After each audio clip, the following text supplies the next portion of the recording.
Alright guys, Shotty T here, another Alliance War video. This is the second war of the season. As you saw in the previous video, very heartbreaking loss. It's kind of put you behind the eight ball, especially if you have season-ending goals. Because losses like that you just can't get over those. So only thing you can really do is just win the next one. So this one here, we have Protect. That's the global. Once again, this time we're going to be taking a different path than Tier 2. We're going to take Path 6. So just highlighting the fights that we plan on taking here. And we're going to have a different attack team this time. Slightly different. As you see, we have an Apocalypse boss, but this time we're not going to be bringing magic because it's just couldn't quite fit the team for the path that we were taking. So, and I've soloed bosses with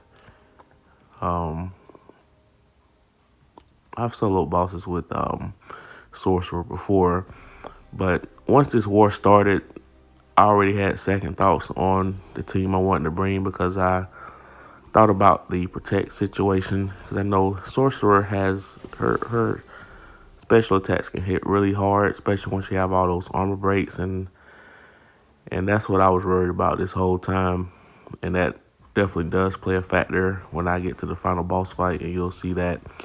But the first fight here, we have a Darkhawk. Should be a pretty straightforward fight. Once again, we're gonna use Quake. Go ahead and get rid of that protection by dropping the heavy there on purpose, and then after that we'll just do regular Quake the rest of the fight. The whole purpose of that is just to get rid of that protection. Alright, so we're almost done here. Yeah, so you're definitely gonna see me bringing more Quake, because as the opponents, they get very tricky with their defensive placement. So you have to start bringing champs that are maybe not the best option for each opponent, but can get the job done. And Quake is one of those get the job done type of fighters. Of course, Claire is one of those as well.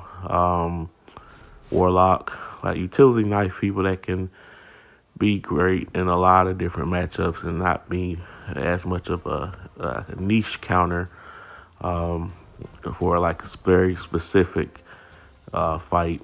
And sometimes you get those, so you just have to be able to have that one champ. But usually the command makes it where it's not like only one person can counter a specific fight. But I digress. So the next fight here, we have a Spider Ham. I haven't really quaked him before, so his animations kind of threw me off. It seemed like all his attacks just float up in the air because he's so short. He has to jump on every attack. So it kind of threw me off there. And if you guys saw some of my early Quake War videos, sometimes there were just opponents that were tough to Quake early on, but then the more I fight them, the more I get used to their animation. And to be fair, I didn't duel that guy, so if I would have dueled him, that would have been a smoother fight, but it just cost us a potion. So I went ahead and topped her off before going into this fight. So this fight's going to be a little tricky, and it's something I totally forgot about, but I was able to recover, but you'll see. We're just going to do the 6-hour boost. Again, we're trying to be we're not going to try to go crazy with those. But, so Power Snack. So the thing about Doom, if he's awakened, and if he's max sig, or the higher his sig is, whenever a buff gets nullified on you, you get placed with a shock. So the Power Snack, pretty much her first dex is gonna get nullified. So you're gonna have that shock on you, see. So if you have shock on you, then you're subject to get slapped with a passive stun. So I had to dance around at the beginning just to keep myself out of his range. I mean, he still could have technically launched it if he wanted to. I mean, it would not have killed me, but it just would have made the just would have got hit. Really, it wouldn't have killed me. So that's the main thing. But after I got past that part, the rest of it's just a basic Quake fight and nothing to worry about. So we almost got him down here. 2 more aftershock cycles should do it.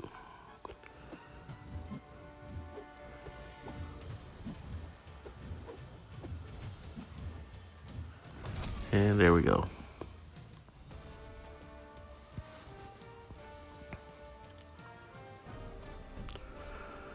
All right, so next we got a Nick Fury. He's ranked 3, so this is part of the reason why I use my 30% boost is to use Quake. Sorcerer, I have used her against Nick Fury on this node before, even without using pre-fight, because I'm going to end up using Fight Magneto pre-fight. And the only reason I'm using him for this fight is because of the 15% attack rating boost, and it helps Metal and Hero champs. Well, actually, it helps everybody. Metal and Hero champs get extra abilities, but those abilities don't really apply on this particular node. So really, you can ignore that other thing that benefits those type champs. But the main thing is that any champ that you have this pre-fight applies has a 15% extra attack rating. So I could have used Sorcerer for this fight, but I have recorded wars in the past with Sorcerer against Nick Fury on this node, and it was an adventure to say the least. So I don't want an adventure. I just want a basic fight. So I turned on Do Not Disturb because I did get a random notification right before this fight started. And the worst thing you can do is get a notification while you're quaking. It's one thing to get a notification when you're just doing regular fighting, like regular combos and dexing and attacking. But quaking requires a different level of concentration. So, like the occasional notification that may pop up at the very top, I've gotten used to those, but I just don't want to have a notification such as a phone call. That's the main thing, or something that like covers the whole screen, which I got my phone programmed where I don't have notifications like that, but I just want to make sure, better safe than sorry. So this attack boost, as well as this 15% boost, as you can see, it's mowing them down pretty quickly. This is a rank 3 Nick Fury, by the way. So that's another reason why I used the boost, because I knew this was going to be a long Quake fight. And you're going to see that the second life does make this fight last just a little bit longer. As you can see, we're a minute and a half into the fight, and he's lost about 2/3 of his health. So now we're just going to focus on how much time it's going to take to get this last 25% down. So we're at the 325 mark. This will basically give us a realistic idea how long it should take to get his second life down. All right. One thing you got to remember when you're quaking against Nick Fury, if you have him stunned during that aftershock cycle and it takes him below his first life, it's gonna immediately purify the debuffs like he did like there. So you have to be ready, otherwise you can get ambushed. So I've quaked this guy enough times to know that, so that way that doesn't throw me off. I was already ready to quake the next attack. So as you remember, we were at 325. So it took us less than a minute to get to this stage. So timing is definitely not an issue.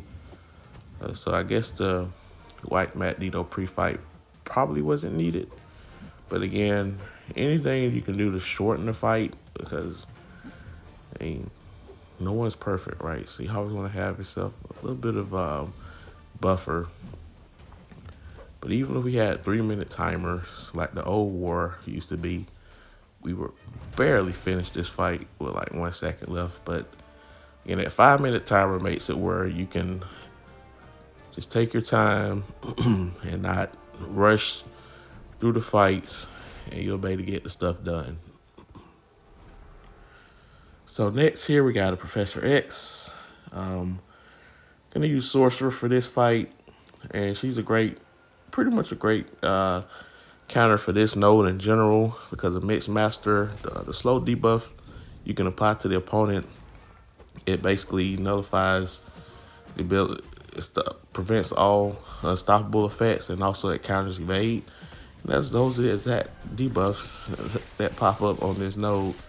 So I start off in that cycle, so that way don't have to worry about it. So here, Professor X, he's not the most difficult person on this node because his special attack has such a long recovery time. It pretty much eats into a lot of that time for the I'm losing words. It eats up a lot of the timer of the Mixed Master buffs. So to really,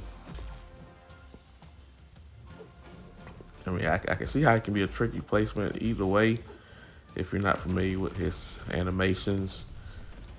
But of course, you can get caught up in a cycle where he's constantly throwing specials, but it's not nowhere near as difficult because you don't have to worry about kinetic transfer. They build him to another special. So again, it's just a patient fight.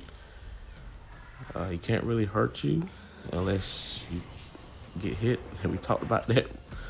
The first rule of war is to not get hit.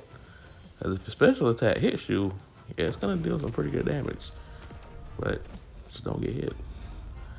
And for some reason, I just forgot about that slow counters evade because every time he finishes, I don't bother doing the full combo.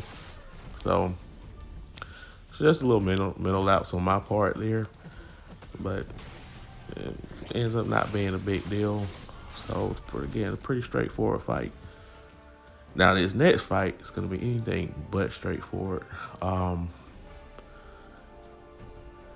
So this is the reason why I took this path, because I knew this was going to be a tricky fight, and I just wanted to make sure that, again, I always try to in general, I try to make sure that we're in the best position to solo paths, so to minimize team deaths. And again, this fight, I guess Doom probably could have taken this fight as well, but you'll see. So obviously Medusa, she is kind of squishy, so it's pretty easy for her to rack up those armor. Not armor, the fury for that rage. And so basically the idea here is just to spam SP1 with Sorcerer, because Medusa does continuously build up fury based off her awakened ability. So that aura notification field from Sorcerer's SP1 is going to be constantly nullifying her furies, and with Mystic Dispersion, I'm just going to constantly build power. Now that Mystic Dispersion actually hurt me that time because I went to 2 bars of power with that nullification. I was just basically just spamming SP1, and this is totally fine. Every hit is gonna basically trigger Stubborn at this point because I pretty much applying armor break to her as well in that cycle. But as long as I'm next to her, I can basically keep nullifying the Furies. But now the Furies have gotten out of control, so we're just trying to wait. We just parry while she's near me, and I still got that nullification aura, so we nullify all 6 of those furies, and it's hard to tell which of those are rage. But you know the max she can get through her natural ability is 3. So if it ever gets to 8, then I know that we're in trouble. So now we're, like I said, every hit is literally applying it. So now we just have to be a little bit more tricky. So now she's at 8, so we know she's unblockable now. And again, this fight is getting really, really dicey at this point. So I was able to nullify a couple of her furies there, but now I think she has 5 furies, 3 of them being in her own abilities. So you can get easily tripped up by hitting her multiple times and getting auto blocked. So you have to be careful. So she's not unblockable. She has 7, so we know if we hit her one more time, she'll be unblockable for sure. And again, all it took is one hit. The sorcerer hit so hard, man. And then that time I just failed to complete the deck. So now the fight is getting out of control. And she's going to stay unblockable until those 5 furies fall off. And that's including her ability furies. So that's what made that fight tricky there. So now we're just in survival mode. We're just intercepting with specials. And we escaped the fight. So, yeah, that fight got very interesting at the very end. So that was probably one fight where it didn't help to have a high level of Mystic Dispersion because I was getting too much power. Because in a perfect world, I would just be able to spam SP1 all fight and like a low Mystic Dispersion. I could just not worry about pushing too far over 2 bars of power. But unfortunately, it didn't work out that way. But again, we got finished with the fight. So next, we have a Storm Pyramidettes. I could have used this fight to heal Sorcerer through her armor phase, but I don't want to have to deal with potentially having to evade her specials with all those prowess from her natural ability and from the node itself.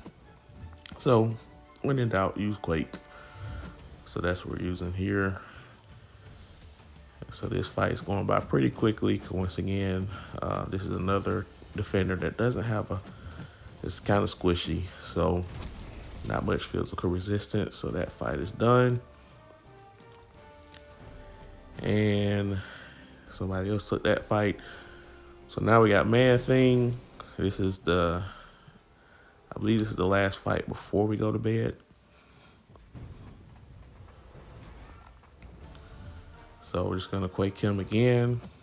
Yeah, nothing fancy here. He's pretty easy to Quake. So each cycle is taking roughly 12% of his health. So basically 8 cycles and he'll be dead. So that's cycle number 2 there.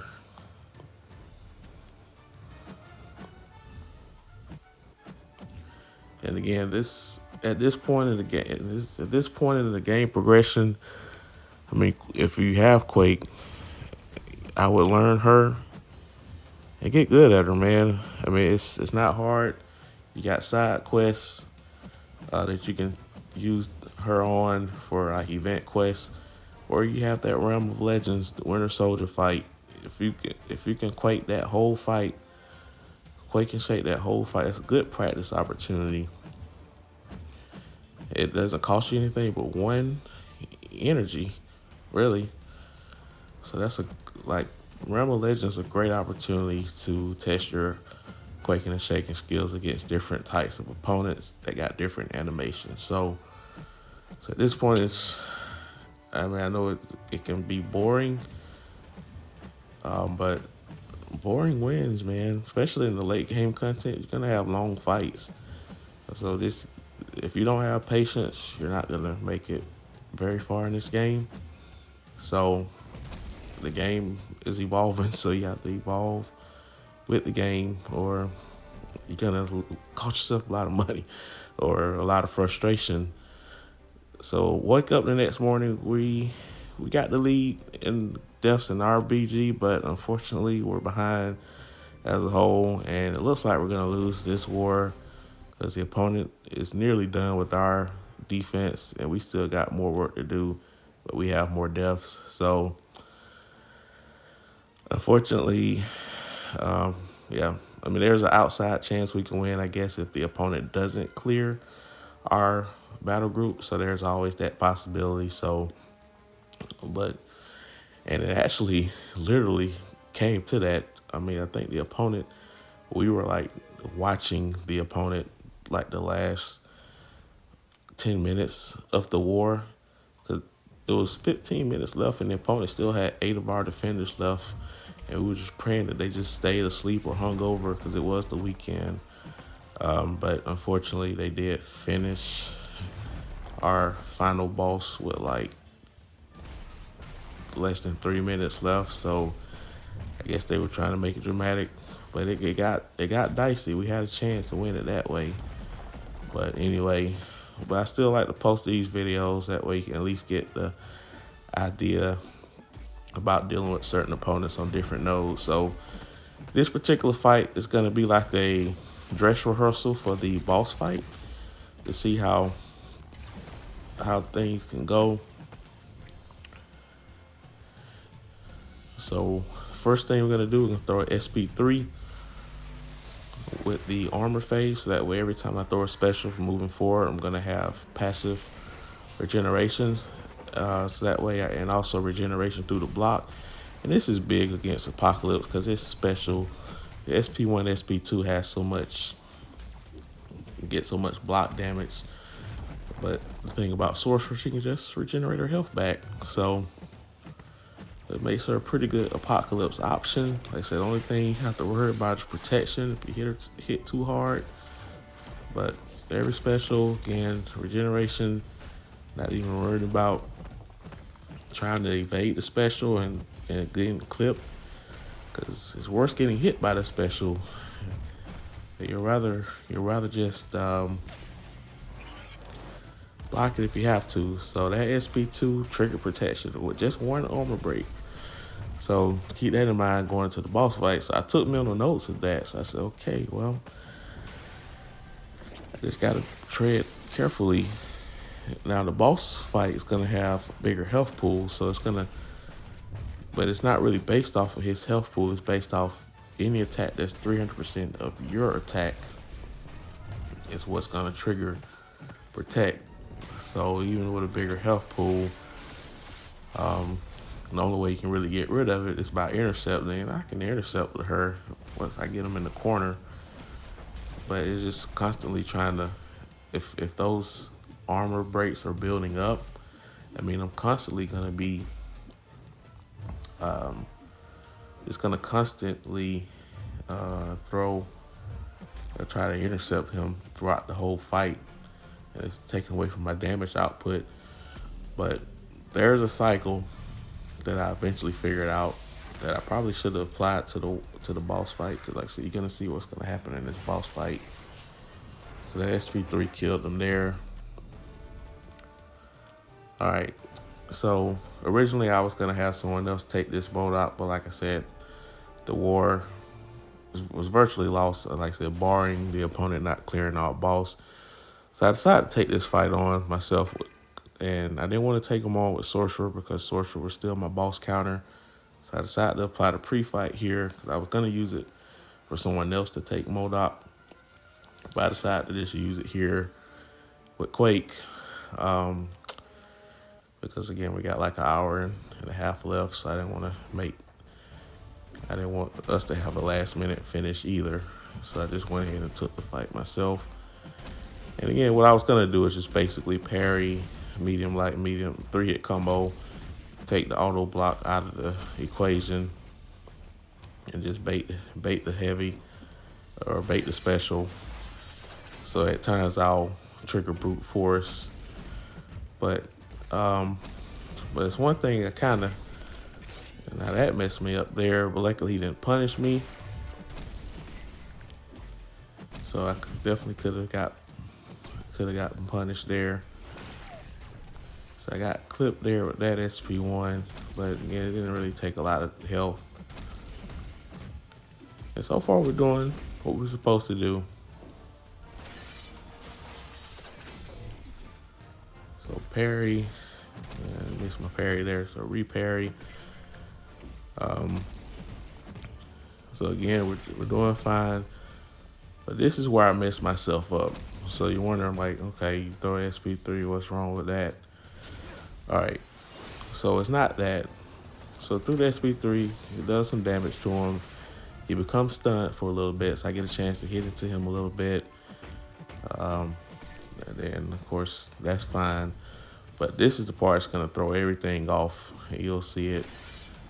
All right, so now he has concussion. So I'm trying to parry, but instead of parrying him, the concussion caused me to, die. Yeah, so the concussion caused me to evade him passively instead of stunning him. So it just threw me off. It's almost like trying to parry with Spider-Man. Like that evade just throws you off from parrying, and it just threw your fight rhythm off, and I got hit. So that was it. But again, if the war was still in the balance, I wouldn't have taken this fight with Quake. So since he only had a few ticks of health left, I decided to go ahead and take him on, finish him off with Sorcerer.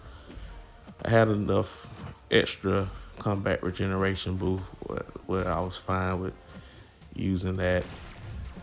I just wanted to make sure that I had as much health as possible going into the boss fight. And there we go, because I was probably gonna use it anyway. All right, so this is a rank 2 Apocalypse, so this is not rank 3, which also factored into me saying that I can use Sorcerer for this fight right before joining the war to begin with. So I was debating if I even should use my Mystic Power Boost, but I decided to use it anyway. So those things are not hard to keep getting. They circulate in the loyalty store pretty often, and plus there's no cap of how many of those you can get. So if I happen to use all of them, then I can just maximize. I can maximize my inventory again. So it's not really a big deal if I end up using all those Mystic Power Boosts. But the combat regeneration, the invulnerability power start boost, those are the ones that are more rare. They're like unicorns. Like I was surprised that we actually had combat regeneration boost and power boost this week. Usually they come like once a month. Maybe they won't come for another 3 weeks. Who knows? But anyway, we got the boss fight. So we're gonna still see if we can solo this fight, because we like to see boss solos. So with the back of my head from that previous fight, I knew I didn't want to hit him too hard, so I definitely did not want to throw an SP3 with that Fury, and which I am in right now. So I kind of already got my early cycle thrown off by being in the wrong mode. So I probably should have started the fight in a different mode, so that way by the time I got to my 3 bars of power, I was already in the mode I wanted to be in, throw the SP3. So there was some precious time lost there, and you're gonna see in this fight literally every second is gonna count. So now we're in the phase that we want to be in for every special that he throws, because the most important thing is to not die right. So I want to make sure I have that. You see that all that regeneration from the block damage. So I was trying to figure out a good cycle moving forward without hitting him too hard, because the protection wasn't an issue. This would be a cakewalk solo. I could have actually threw an SP3 with the armor break phase and just blitz him down that way and don't care about the block damage that much, and just fall into that mode throwing regular specials. But we are behind on time right now. we didn't even have them halfway down, and we're almost halfway done with the fight. So I'm trying to think of another strategy to implement at this point. I do have the power boost, so really what I'm thinking, okay, this SP3 is hitting decently hard and it's not triggering stubborn. So I think the game plan moving forward is just to keep throwing SP3s, build up power to that. Throw the SP1 to kind of give me a boost there, because what the SP1 does, it nullifies those debuffs. Well, not debuffs, it nullifies those buffs that he had. But the mistake I did right there in hindsight is throwing that SP2, because that SP2, for one, it triggered protect. So I had to I lost precious time trying to get an intercept in there. And again, every second is gonna matter. So I probably shouldn't have thrown an SP2. I should have just went to the SP3. So at this point, I realized, okay, I'm just gonna throw SP3s the rest of the fight, because that's gonna be the way to go. Throw the SP1 to nullify those buffs that are building up, because the more buffs he has on, the less damage he's gonna take. So I want to use my Mystic Dispersion to my advantage this time, nullify those energy and physical resist buffs, and that's gonna build my power. All right, so again, so as you can see, those are getting nullified. So now he has none. So I have, and then use the number of runes I have on me to make the SP3 hit harder. So he's at 33% health, and I wasn't really calculating how much this was taken out live because I wasn't paying attention. But as you can see, it took 10%. So calculating, I have to throw 2 more SP3s and have to have the other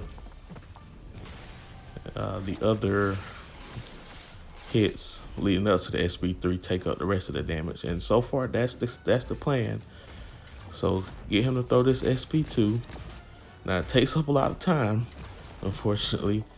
But again, we nullify the buff, so the clock is gonna get close. So I'm not gonna be able to afford to throw another SP2, another SP3. So this is it. Now I'm in Assassin's Reign, and that's the part I didn't factor in. I probably could have thrown the SP3 right there and it would have killed them because I was in Assassins, but I wanted to get like one more combo before throwing an SP3. But unfortunately threw his SP2 to eat up all that time, and I timed out. So we go back in, finish the fight.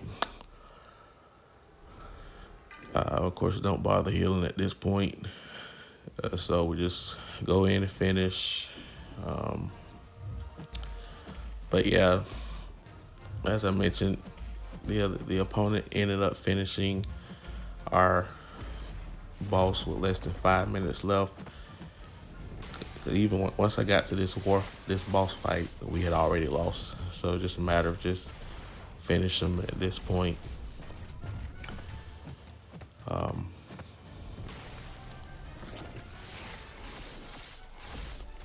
But yeah, so that's gonna be it for this war video.